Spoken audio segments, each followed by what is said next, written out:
Jazallah Sayyidina Muhammadan al-Nakhara Jazallah Sayyidina Muhammadan al-Nawali. Assalamualaikum warahmatullahi wabarakatuh. Maunya tegak terus itu. Ya kejingoan Pak, kejingoan. Terlalu lama tidak berjumpa. Terlalu lama tidak berjumpa. Berjumpa sekali di masjid yang mulia. Urusan cinta tidak pandang bulu mata. Janda, perjaka, duda sama saja. Assalamualaikum warahmatullahi wabarakatuh. Alhamdulillahil qail fi kitabihil karim. A'udzu billahi minasyaitonir rajim. Innal ladzina amanu wa 'amilus sholihati sayaj'alu lahumur rahmanu wudda. Wassalatu wassalamu ala sayyidina Muhammadil qail. Man nasiya sholata alayya nasiya tariqal jannah. Wa qala aidan fi haditsin akhar, Allahumma faqihhu fid din wa 'allimhu ta'wil wa ala alihi wa ashabihi wa mawala la haula wa la quwwata illa billah. Wa ba'du, yang terhormat Ibu Camat sekaligus sebagai Ketua Tim Penggerak PKK Kecamatan Martapura, yang terhormat Ibu Ketua Majelis Ar-Raudhah.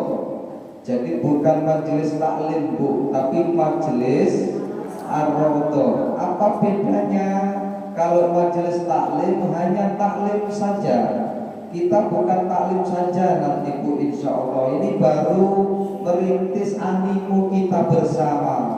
Kira-kira kalau memang Ar-Raudhah ini bisa dijual, artinya bisa dijual itu laku Ibu. Pengajian ini laku ya, terus kalau nggak laku Bu Camat ya berhenti.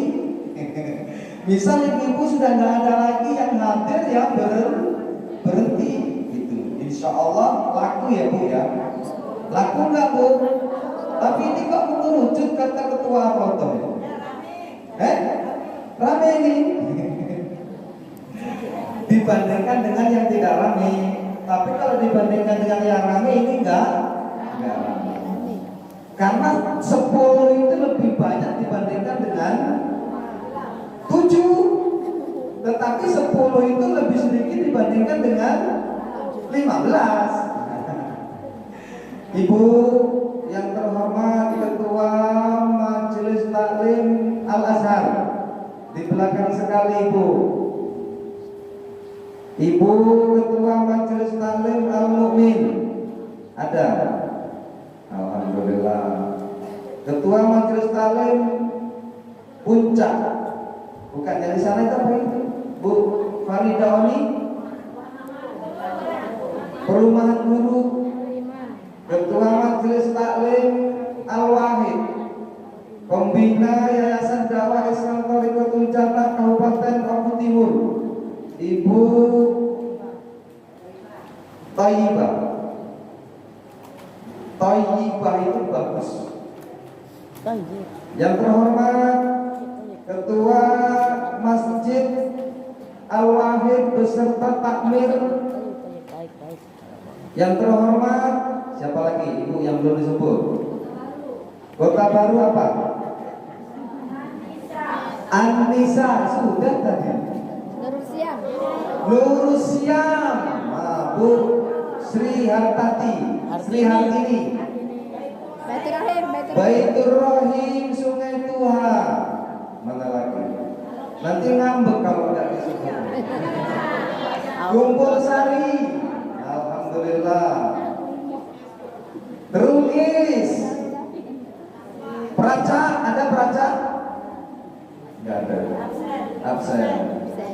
Bil khusus Ketua Ansor PAC Ansor Martapura atau yang mewakili Ibu NO ini rumah besar Ibu. Ar-Raudhah ini rumah kecil. Artinya rumah besar itu dihuni oleh penghuni kecil.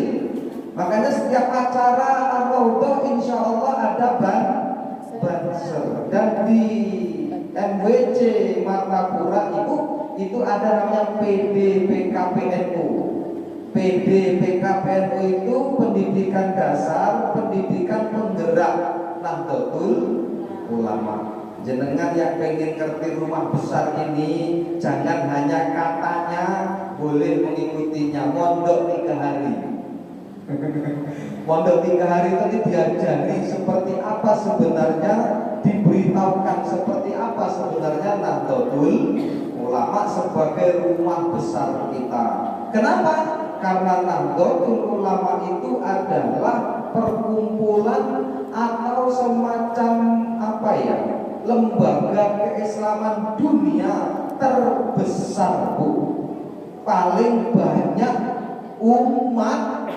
umatnya. Walaupun mungkin ada yang NU struktural, ada NU yang di bawah. Artinya amalan kita orang NU. Ibu, Bapak, hadirin sekalian yang dirahmati Allah, tidak bisa saya sebutkan satu persatu, tapi yakin sore ini kita semua diberkahi Allah. Amin. Amin. Ya Rabbal Alamin. Tapi ingat, Ar-Raudhah untuk semua. Karena apa? Ar-Raudhah hadir untuk semuanya. Siapapun boleh masuk Ar-Raudhah sebagai rumah kecil tadi yang insya Allah akan menjadi juga rumah yang besar. Amin. Amin. Ya Rabbal Alamin. Baiklah cinta, waktunya cuma setengah jam untuk sampai ke asar. Baiat itu apa Bu? Sering dengar enggak apa nama baiat? Baiat itu al-ahdu ala ta'ah. Yang namanya baiat itu adalah bersumpah dan berjanji untuk taat. Bersumpah dan berjanji untuk setia. Bersumpah dan berjanji untuk cinta. Bersumpah dan berjanji untuk tunduk. Itu namanya baiat. Maka kalau tradisi di dalam Islam, awal-awal perkembangan Islam, begitu Rasul mangkat, Rasul sudah tidak ada di dunia ini, ada penggantinya namanya Khulafaur Rasyidin. Ada Abu Bakrin, ada Umar bin Khattab, ada Utsman bin Affan, dan ada Ali bin Abi Thalib. Yang setelah itu nanti ada dinasti Muawiyah. Mereka umat ketika itu diwajibkan untuk berbaiat.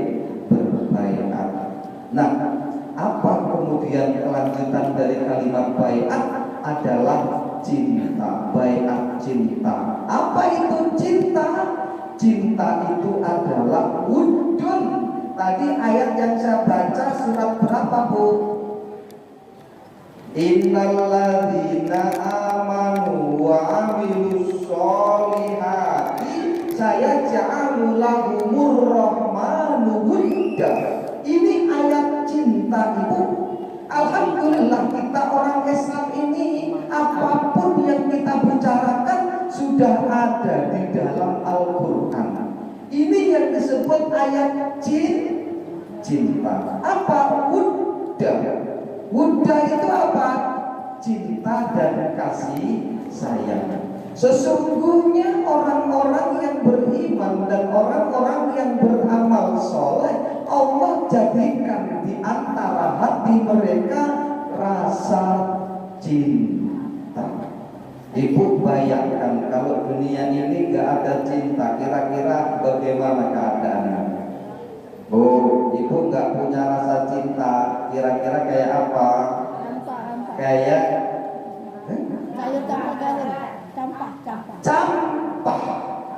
ibarat masakan kurang garam. Kenapa? Hidup itu hidup itu bergeloranya karena cinta. Cinta itu adalah sesuatu yang main, kecondongan hati, wa injidabuhu ilal mahbub. Yang namanya cinta itu adalah kecondongan hati, mailul qalbi wa injidabu. Injidab itu kalau dalam bahasa yang lain adalah kegilaan. Wong cinta itu gila. Edan lawan. Bagaimana gak edan? Hujan-hujan tuh lo gak peduli kalau sudah gara-gara cinta. Ini alhamdulillah sahabat kita menemukan cinta baru. Alhamdulillah. Tapi pesan ingat saya, ingat Bu Siti Bu Sri Hati, Bu Hayati kemarin, jangan kenceng-kenceng ya. Agak longgar. Kalau pengajian diizinkan, alhamdulillah diizinkan Bu Hayati. Alhamdulillah. Jangan cerai lagi Bu. Kenapa di surga nanti nggak ada jomblo? Jadi di surga nggak ada jomblo Bu. Di surga itu pasangan. Sekarang yang jomblo, insya Allah kalau pernah nikah ketemu dengan bapaknya. Kalau jenengan sudah berbaikat cinta dengan bapaknya yang dulu, cukuplah dia. Ya Bu ya. Nikah lagi boleh nggak Bu? Boleh. Bu Sri boleh Bu. Jangan bilang nggak mungkin kalau ada problem yang kaya datang ini. Nggak mungkin nggak? Mungkin. Bu Emi mungkin nggak Bu? Nggak berapa tahun menjaga Bu? Baru 15 tahun. Ada yang 20 tahun ketemu jodohnya. Tapi insya Allah tidak ya Bu. Apa masih ketiga lagi? Ibu, ini sebenarnya kayak kalimatnya sederhana dan sepele ya Bu. Tapi baikat cinta itu harus ada. Kenapa ada? Kita lihat ya Bu. Rasulullah itu, ini kita belum menceritakan tentang bagaimana Khadijahnya, tapi kita ceritakan bagaimana Rasulullahnya. Ini contoh wanita yang sudah berbaikat. Itu yang dibaikati itu akan kembali mencintainya. Orang yang berbaikat cinta kepada seseorang, kepada suaminya, maka suaminya akan juga mencintainya. Walaupun ada juga yang bertepuk sebelah tangan, tetapi yakinlah bahwa tidak akan ada sia-sia itu. Rasulullah itu sampai begini Bu. Pernah suatu ketika bersama Aisyah. Tahu Aisyah itu usianya berapa Bu? Waktu dinikahi Rasul 9 tahun. Ada yang mengatakan 11 tahun. Yang jelas masih muda. Ternyata Aisyah ini nggak bisa menggantikan hati Rasulullah untuk cinta kepada Khadijah. Bahkan istri yang lain ada yang usianya 17 tahun, Maria Kiptiah itu 22 tahun, masih muda. Tetapi Rasulullah tidak berhenti mencintai Khadijah. Kenapa? Manusia yang sudah tua, wanita yang tua ini dicintai Rasulullah begitu dahsyat. Bahkan pernah suatu ketika itu Rasulullah ini bersama dengan Aisyah. Lalu ada pintu Rasulullah, rumahnya diketuk oleh seseorang dan berucap Assalamualaikum. Itu Rasulullah Waalaikumsalam. Ternyata suara itu mirip banget dengan suara Khadijah. Siapa yang datang? Yang datang adalah sepupunya Khadijah. Jadi seorang yang mencintai itu ibu, itu dengar suaranya aja Masya Allah. Apalagi melihat wajahnya ketemu di perempatan itu sampai rumah, keinget enggak Bu? Ingat.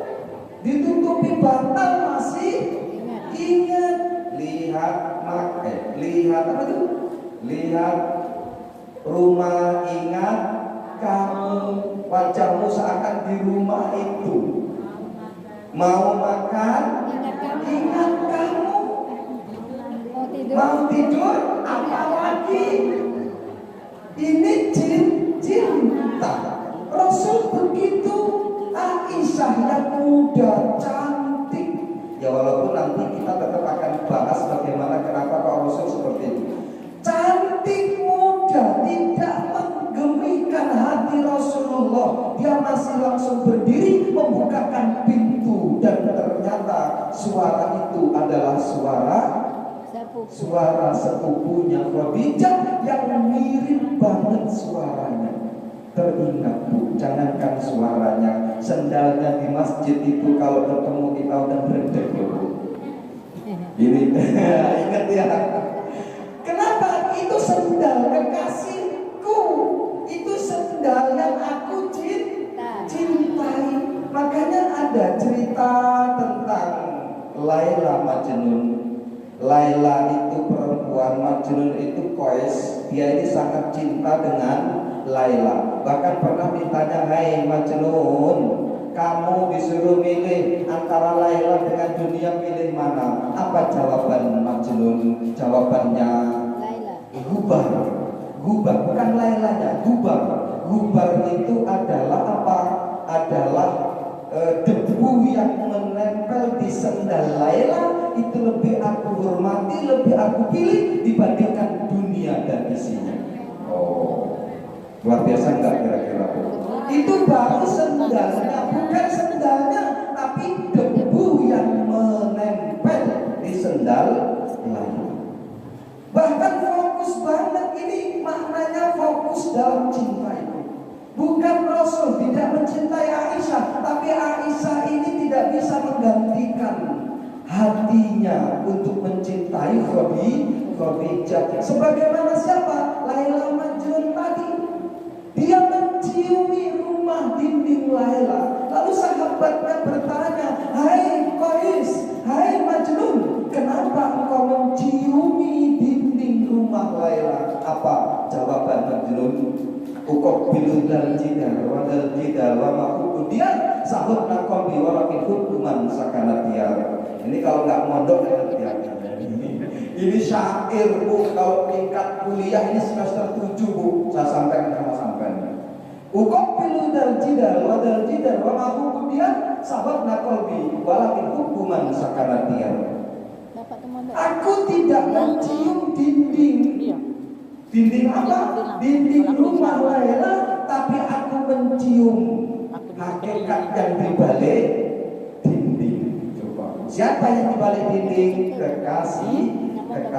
Rasul begitu Ibu mencintai Khadijah sedemikian rupa. Bahkan Ibu pernah suatu ketika Rasul ini sangat marah, dan ini marahnya Rasul. Dan marahnya Rasul itu Ibu adalah sebagai sunnah. Kenapa sunnah? Ini adalah marah yang ideal, dan seorang laki-laki harus marah. Saat apa? Saat Aisyah menghina Khadijah. Jadi Ibu Bapak ya, yang namanya istri dua itu pasti ada pertengkaran Pak. Di zaman Rasul pun sudah ada. Bahkan Aisyah ini cemburu sama Khadijah. Kenapa? Khadijah sudah nggak ada pada saking kenapa? Karena Rasul selalu ngomong Khadijah. Misal Ibu istri yang kedua, misal, semoga nggak terjadi. Terus si suami ini menceritakan terus tentang istri yang pertama. Kira-kira jenengan marah nggak? Marah. Ini juga begitu. Kalau bahasa Khadijah, Khadijah. Kalau bahasa Arabnya begitu. Khadijah lagi ya Rasul. Rasul, kenapa engkau tidak bisa melupakan manusia yang sudah tua itu? Masya Allah. Seorang Aisyah ngomong begitu di hadapan Rasul berkenaan dengan Khadijah. Marahkan Rasul? Ini marah yang ideal. Hai Aisyah, engkau tidak bisa menggantikan Khadijah di hatiku. Kenapa? Saat orang tidak menyerahkan hartanya untuk umat, untuk dakwah, Khadijah menyerahkan hartanya untuk umat, untuk dakwah. Saat perempuan lain tidak memberikan aku anak, Khadijah memberikan aku anak. Saat orang tidak peduli dengan aku di alam-alam awal-awal perkembangan Islam, Khadijah selalu menemani aku dalam suka dan duka. Ini namanya marah yang ideal. Dan seorang laki-laki boleh marah saat posisinya seperti ini. Bahkan pernah di dalam perang Badar. Perang Badar itu ibu siapa yang menangin? Yang menang kaum muslimin apa kaum kafir? Bu, kaum perang Badar yang menang mana? Kaum muslimin. Perang Badar yang menang kaum muslimin. Bayangkan. Terus ada tawanan perang. Yang tawanan perang ini istrinya Zainab bintu Rasulullah. Jadi Rasul itu punya anak namanya Zainab. Zainab ini nikah sama anaknya Abu Jahal. Abu Jahal itu siapa? Pamannya. Berarti ini nikah sama siapa berarti? Paman. Sepupu bukan ya?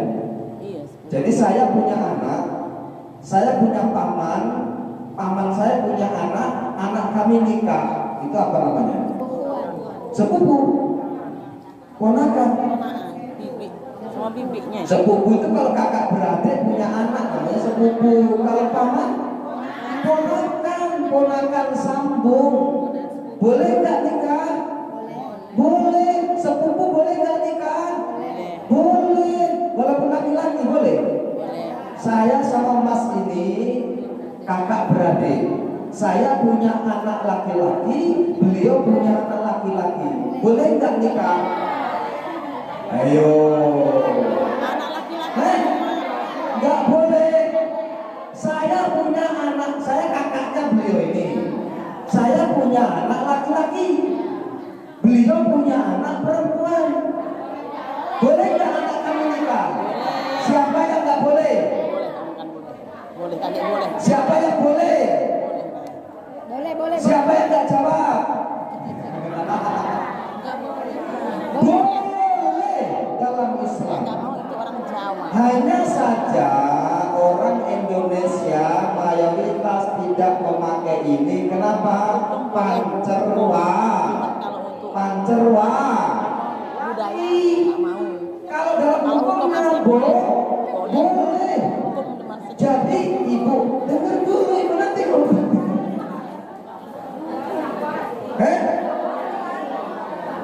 dengar dulu makanya ini.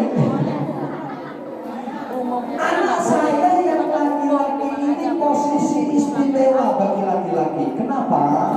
Karena anak saya ini saat beliau meninggal tidak ada walinya pun boleh jadi wali dari anaknya beliau ini. Tapi juga boleh jadi mantunya. Jadi posisi laki-laki yang paling istimewa di dalam Islam adalah apa? Anak saya laki-laki tadi.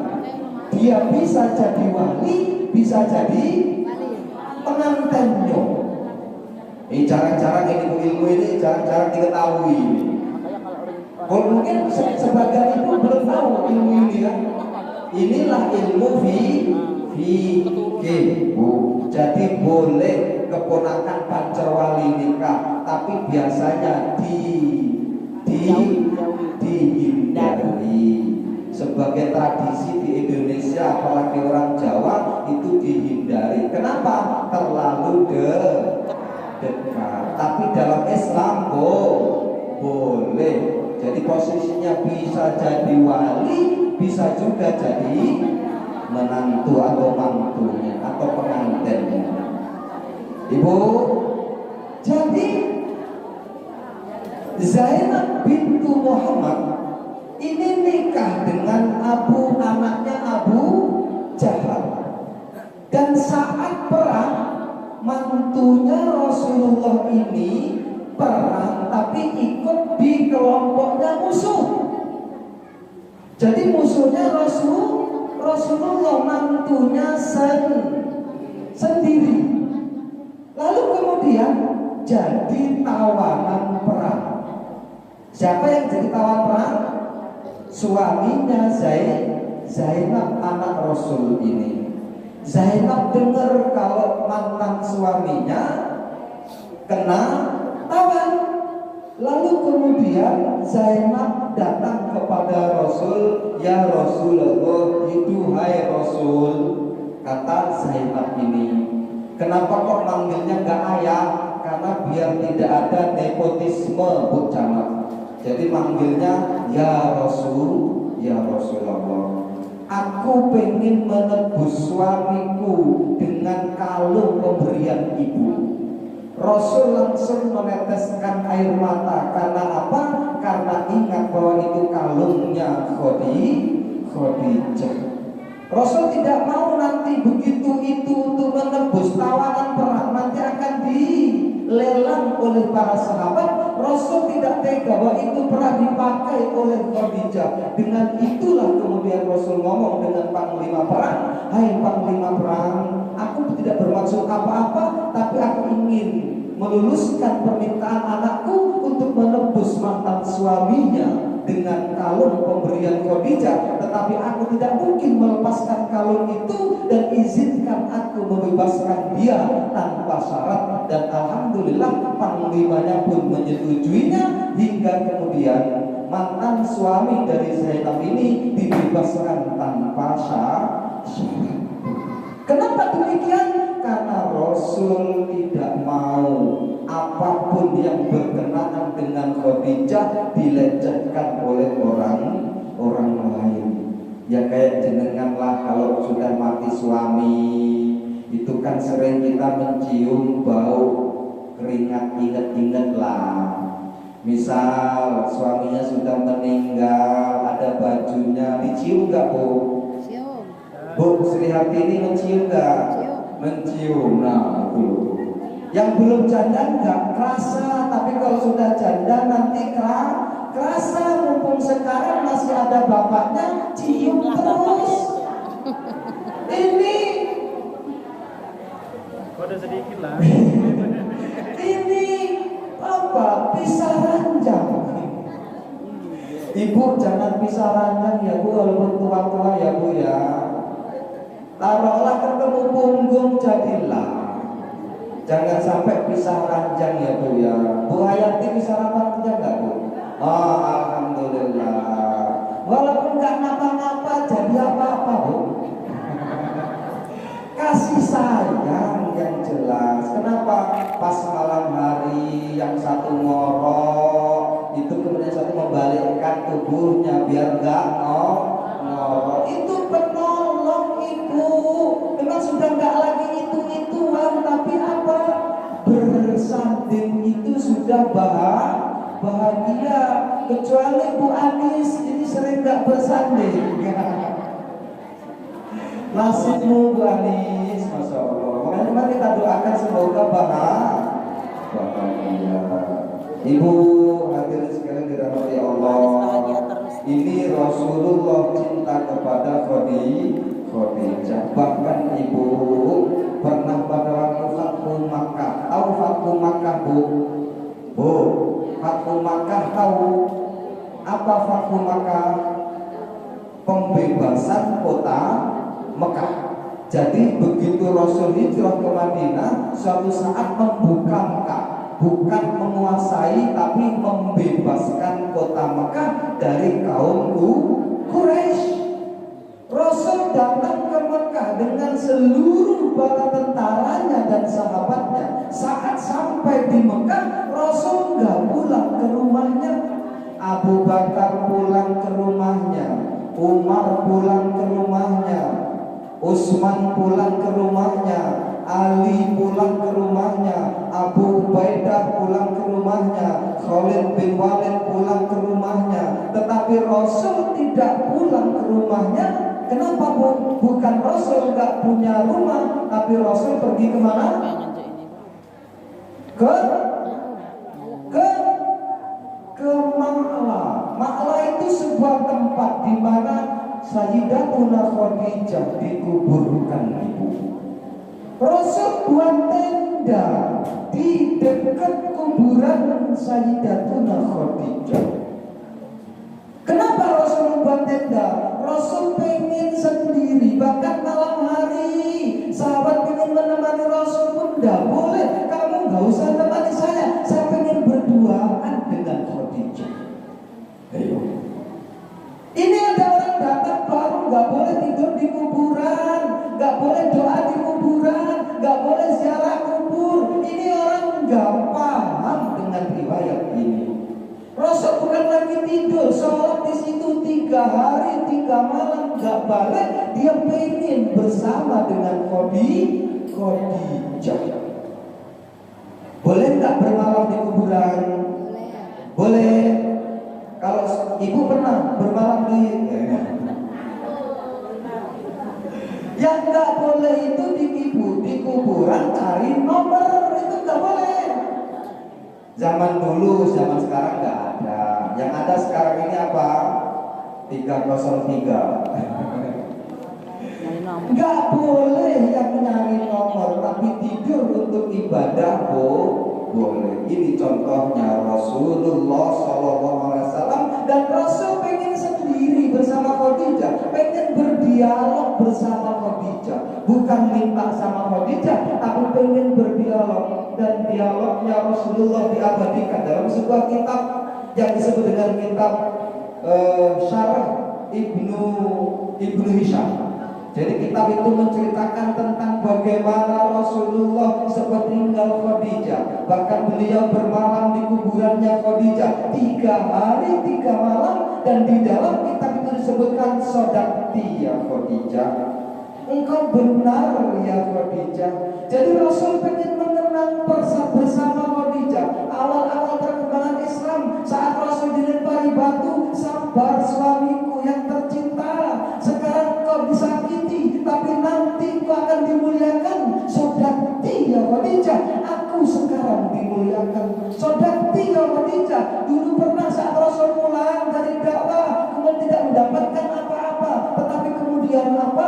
Kemudian Khadijah memberikan nasihat kepada Rasul, ya Rasul, sabar ya Rasul, nanti orang akan berbondong-bondong masuk Islam. Sodakti ya Khadijah, engkau benar Khadijah. Belum ngobrol terus sambil menangis, membayangkan bagaimana zaman-zaman perkembangan Islam dulu. Dan itu dilakukan oleh Rasulullah selama 3 hari 3 malam di kuburannya Khadijah. Maka jenengan yang masih punya suami yang kuburannya dekat, datangi mereka, Ibu. Di mana kuburannya, Bu? Ya suami, tapi sudah mati. Coba Ibu berimprovisasi ya Bu. Benar ya? Apa Bu Rina? Berimprovisasi. Guys, melepuilah. Berimprovisasi. Suamiku dulu waktu kita masih miskin, kamu begitu luar biasa mencari harta untuk anak-anak kita. Suamiku, tapi sekarang kau sudah tidak ada. Di saat anak-anak kita sudah jadi manusia semua, nggak ada anak kita yang jadi bro. Semua jadi manusia, maksud sudah berhasil. Suamiku, sekarang kau telah di sana, di alam yang kesunyian, penuh kesunyian dan kedamaian, insya Allah di sisi Allah Subhanahu Wa Taala. Suamiku, aku ingat dulu engkau pernah mengatakan kepadaku, sabarlah Bu, bahwa nanti akan ada masanya anak-anak kita dewasa. Sekarang masih kecil, sabar Ibu. Aku dengar itu suamiku. Boleh nggak ngomong seperti ini? Boleh Ibu. Dasarnya apa tadi? Rasul mengatakan kepada Sayyidatuna Khadijah. Meskipun Sayyidatuna Khadijah itu dengar nggak dengar itu urusan Allah. Yang jelas dia sedang sedang bernostalgia dengan Khadijah. Singkat cerita, curhatlah. Nah, kira-kira begitu. Pasti ada kenangan nggak, Bu? Ada kenangan yang baik nggak dengan suami? Ada, nggak mungkin nggak ada. Temen tidur, temen mancing kalau seneng mancing, temen ke pasar, temen jalan, temen ngomel, temen berantem. Asik loh, Bu, berantem dengan suami itu. Kenapa? Kalau nggak pernah berantem, nggak ada asiknya, nggak ada wawuhnya. Tahu wawuh, Bu? Kan kalau kita nikah itu ada semoga menjadi keluarga yang sakinah, mawaddah, warahmah. Sakinah itu dalam tafsir Ibnu Katsir idza dhahabarri. Apa dhahabarri? Kalau badai berlalu baru disebut sakinah. Kalau keluarga ini nggak pernah brontoyudo, nggak pernah marah-marahan, itu bukan keluarga sakinah, tapi keluarga mutmainnah. Keluarga sakinah itu harus pernah perang dulu, baru kemudian wawuh. Nah, wawuh yang malu-malu itu loh yang disebut sakinah. Mau ngomong dulu nggak jadi, iya lagi. Mau ngomong pertama mulai gengsi, saya laki-laki nggak mau mulai, akhirnya SMS. Bu, aku mau ketemu di kamar. Boleh seperti itu, boleh. Nah, ketika itulah disebut sakinah. Setelah ada sesuatu. Ibu, bapak, hadirin sekalian dirahmati Allah. Insya Allah 10 menit sudah selesai. Kita mau sholat dulu apa terus? Kalau sholat dulu ada dalilnya, terus dulu juga ada dalilnya. Ini enaknya ibu ngaji dulu. Ini jangan jenengan mentang-mentang awal waktu sudah begitu masuk awal waktu langsung sholat, gak demikian ibu. Ibu harus tahu ilmu fikihnya. Saya di kumpul sari kemarin lagi ceramah gini, ada orang ngomong, "Pak Ustaz, berhenti dulu adzan." Ini orang gak tahu ilmunya. Udah nggak tahu. Kenapa nggak tahu ilmunya? Karena dia nggak ngaji. Ngajinya di Google. Waktu sholat itu ada 5, ibu.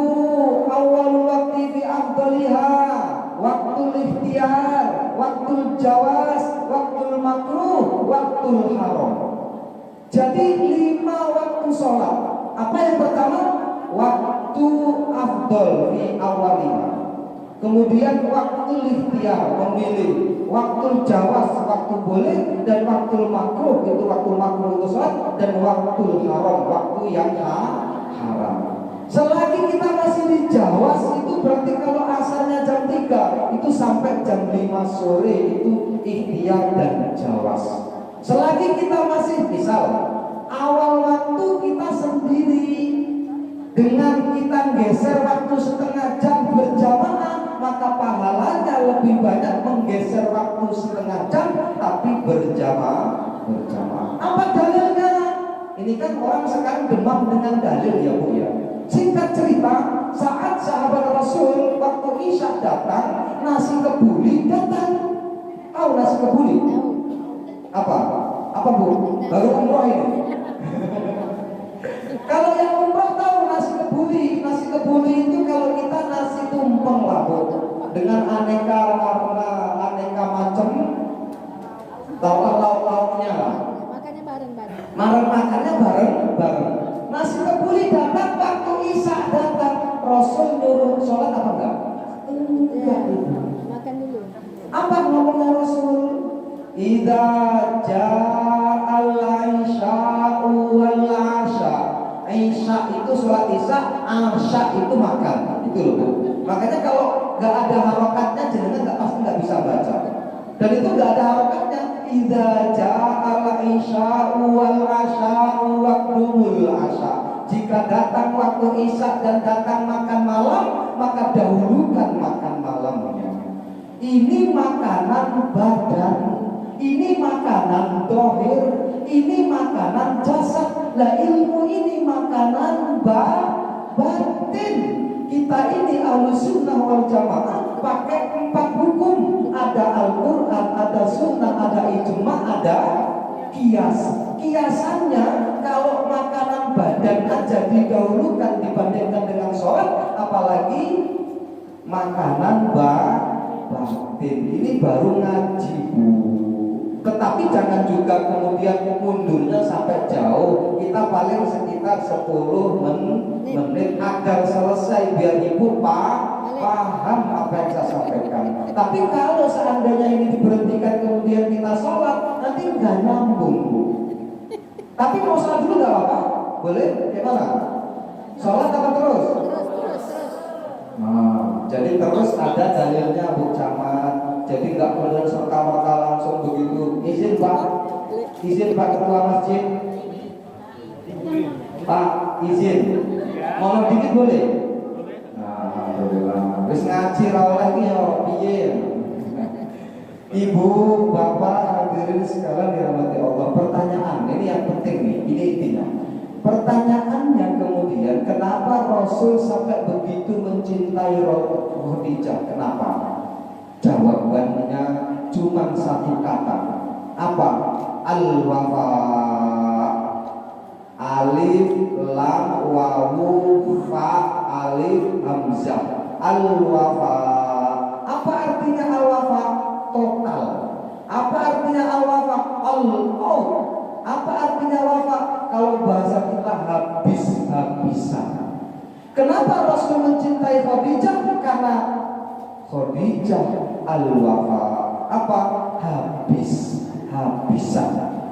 Habis-habisan hatinya untuk Rasulullah. Tidak satu pun kebaikan yang dipendam oleh Khadijah, kecuali kebaikan itu sudah diberikan kepada Rasulullah. Tidak ada harta yang terselip sedikit pun, kecuali semua diberikan kepada Rasulullah. Bahkan Khadijah itu ibu manusia, perempuan saudagar kaya raya. 2/3 Mekah itu miliknya Khadijah. Itu pada saat meninggal tidak satu pun helai yang bisa untuk membungkus mayitnya Khadijah. Jangan bayangkan, terakhir Khadijah mau meninggal itu, ibu kalau sampai ini saya nggak bisa menahan air mata. Kalau pas terakhir Khadijah ini meninggal, itu mau meninggal, itu baju tambalannya 83 tambalan. Berarti sudah miskin banget Khadijah ketika itu saat maut akan menjemput. Kenapa? Habis untuk dakwahnya Rasulullah. Ini dinamakan al-wafa. Dan ini dinamakan adalah baiat cinta Khadijah kepada Rasul Muhammad Sallallahu Alaihi Wasallam. Singkat, saat Rasul tahanus itu menyendiri di Goa Hiro, dan itu kebiasaan orang-orang soleh sebelum Rasulullah juga seperti itu. Kalau bahasa sekarang uzlah itu apa? Menyendiri berpikir tentang apa yang akan dilakukan untuk umat, dan itu dilakukan oleh Rasulullah. Itu yang modali siapa? Khadijah. Ibu, ngomonglah Rasulullah kepada Khadijah, ya Khadijah, aku pengen bertahan di Gua Hiro, aku pengen bawa modal. Jadi Rasul bawa bekal ke Gua Hiro, dan di situ tidak sebentar, setengah bulan baru turun, 2 bulan baru turun, pernah 3 bulan baru turun. Rasul hanya berdoa, Rasul hanya bertahanus, dan begitu pulang Khadijah nggak pernah, jangan suamiku, untuk apa kamu akan mendapatkan apa di sana, cukup di rumah saya. Tidak, pokoknya dia yes, apa yang dikehendakkan Rasulullah selalu dia mendukung dari belakang. Singkat cerita, begitu sudah berjalan sekitar berapa tahun, lalu turunlah ayat dengan perkenalan. Bukan turun wahyu ya Bu, bedakan antara turun wahyu dengan turun ayat. Wahyu yang pertama apa Bu? Itu ayat yang pertama. Wahyu yang pertama apa? Nah, ini perlu ngaji. Wahyu yang pertama adalah berupa mimpi. Mimpinya Rasul apa? Setiap subuh seakan terbit matahari. Jadi wahyunya pertama Rasul adalah mimpi. Dan jangan anggap remeh itu mimpi. Kita akan bahas nanti tentang mimpi khusus. Bahwa mimpi itu baru asal ya Bu ya. Bahwa mimpi itu adalah seperempat enam kenabian. Kita nggak bahas itu. Bahwa Rasul saat kenalan dengan malaikat Jibril itu takutnya minta ampun. Kenapa takut? Karena malaikat Jibril itu kalau dibandingkan malaikat Jibril itu seperti masjid ini, Rasulullah itu seperti kelereng besarnya, kira-kira begitu. Dan kenalannya langsung, hai Muhammad, Iqra, ma'ana bi qari, aku tidak bisa baca. Iqra ya Muhammad, ma'ana bi qari, aku tidak bisa baca. Iqra bismi rabbikal ladzi khalaq. Rasul langsung menggigil, lari dari Gua Hira pulang ke rumahnya Khadijah. Dan kalau yang sudah pernah umroh melihat bagaimana terjalnya Gua Hira. Kalau sekarang aja sudah masih terjal, apalagi zaman dahulu. Itu Rasul berlari di situ ingin cepat-cepat sampai di rumahnya Khadijah. Begitu sampai ke rumahnya Khadijah, Zammiluni, selimuti aku, selimutilah. Makanya ada ya ayyuhal muzammil, duhai orang yang berselimut, duhai orang yang kedinginan. Itu kalimat siapa? Itu sebenarnya kalimat malaikat Jibril. Ya ayyuhal muzammil. Itu memanggil Rasulullah, aku ini Jibril. Ya Muhammad, jangan lari. Tapi kemudian apa? Lari karena ketakutan. Ya memang begitu perkenalannya aja ngeri lah Rasulullah. Apa iya saya ini Nabi? Suatu saat begitu lagi, makanya ya ayyuhal muddathir, duhai orang yang berselimut. Sama dua kali dalam Al-Quran diabadikan ya ayyuhal muzammil, ya ayyuhal muddathir. Ini gambaran saat Rasul sedih di luar, Khadijah itu selesai Bu. Begitu minta diselimuti, bukan diselimuti lagi, dipeluknya Rasulullah. Jenengan pernah meluk suami? Bukan masalah yang itu, yang pas kedinginan dari pasar itu, benar?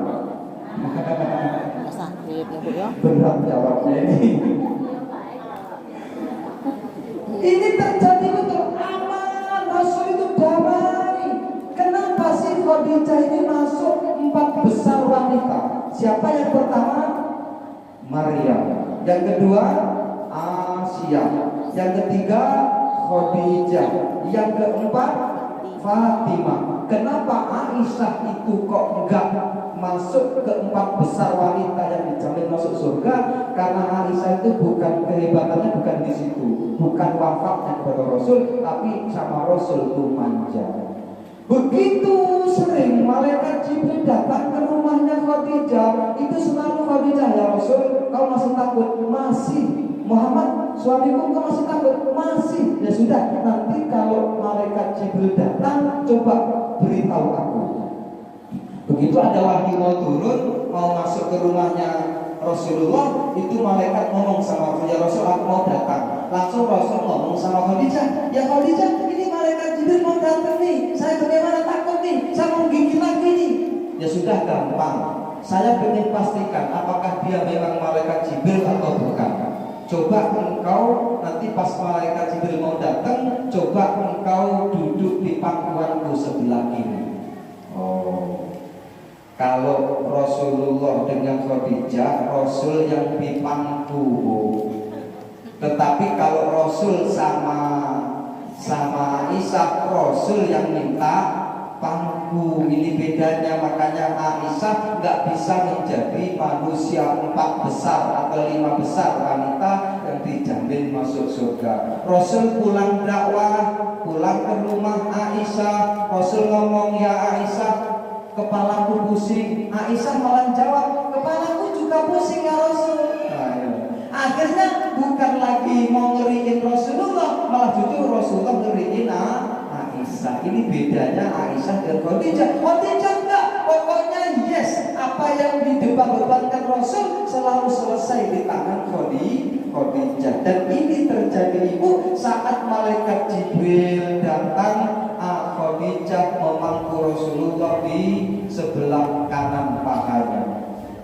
kemudian Khadijah nanya sama Rasul, ya Rasul, masihkah engkau melihat malaikat Jibril? Masih ya Khadijah. Terus dipindahkan ke sebelah kiri, masih melihat, masih ya Khadijah. Terus sekarang coba engkau ke belakang punggungku, masih melihat, masih ya Khadijah. Aku takut ya Khadijah melihat wajah itu. Ya sudah, sekarang kemudian Khadijah mau membuka hijabnya, mau membuka hijabnya, maksud buka jilbabnya ini. Dan dalam keterangan kitab, malaikat Jibril itu sangat hormat dengan wanita dan dia tidak mau melihat aurat wanita. Begitu Khadijah mau membuka hijabnya, malaikat Jibril pergi dari rumahnya Rasulullah. Ini berarti benar, hai Rasulullah, hai suamiku, bahwa yang datang selama ini bukanlah siapa-siapa, tapi malaikat Jibril yang juga pernah datang ke Isa bin Maryam,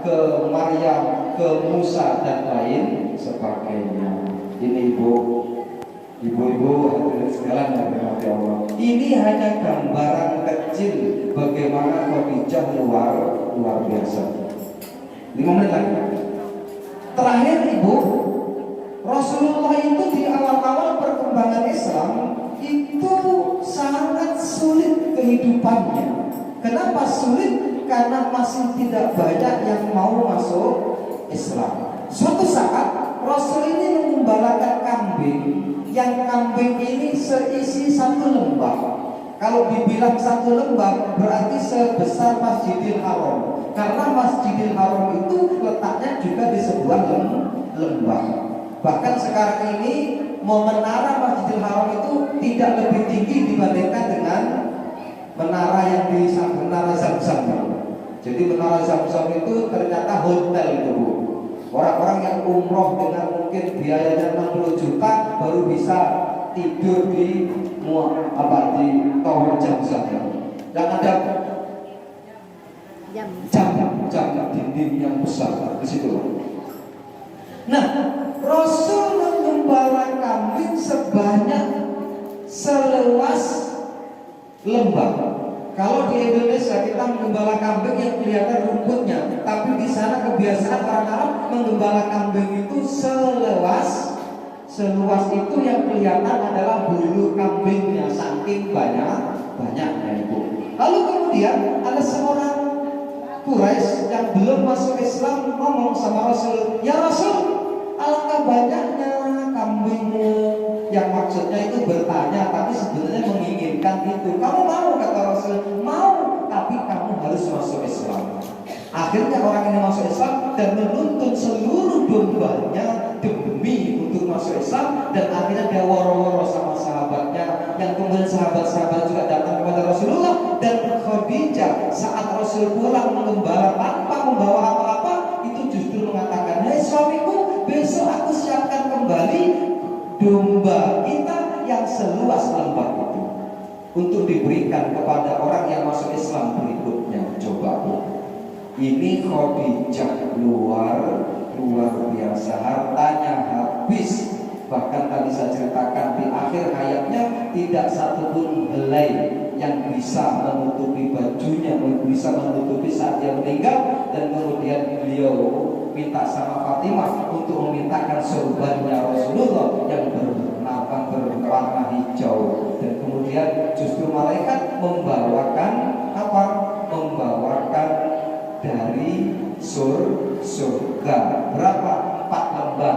Lembar yang pertama untuk Khadijah, lembar yang kedua untuk Rasulullah, lembar yang ketiga untuk Fatimah, lembar yang keempat untuk Hasan. Dan Husain tidak dikasih oleh Allah karena Husain dibantai di Karbala. Peristiwa Karbala itu sampai sekarang diabadikan oleh orang-orang Syiah sebagai hari ritual mereka mengenang kematian Husain. Itu kalau kita ceritakan lebih panjang lagi. Intinya ibu, kesempatan yang baik ini dengan singkat saya sampaikan bahwa perlunya kita berbaiat. Dan berbaiat ini ibu tidak usah gubris, tidak usah menilai siapa yang kita baiati. Yang namanya baiat itu adalah kita serahkan cinta kita kepada yang kita baiati. Ibu seyogyanya berbaiat dengan suami ibu.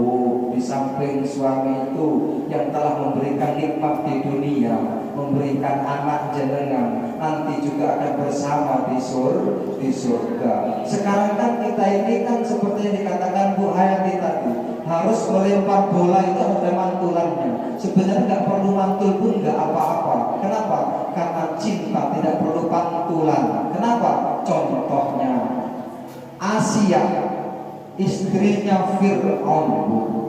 Asia istrinya Fir'aun itu, bayangkan, Fir'aun itu tidak ada dosa melebihi Fir'aun, tapi Asia berbaikat cinta kepada Fir'aun. Dia selalu melayani Fir'aun sebagai suaminya, padahal tahu bahwa suaminya ini orang yang paling bejat sedunia.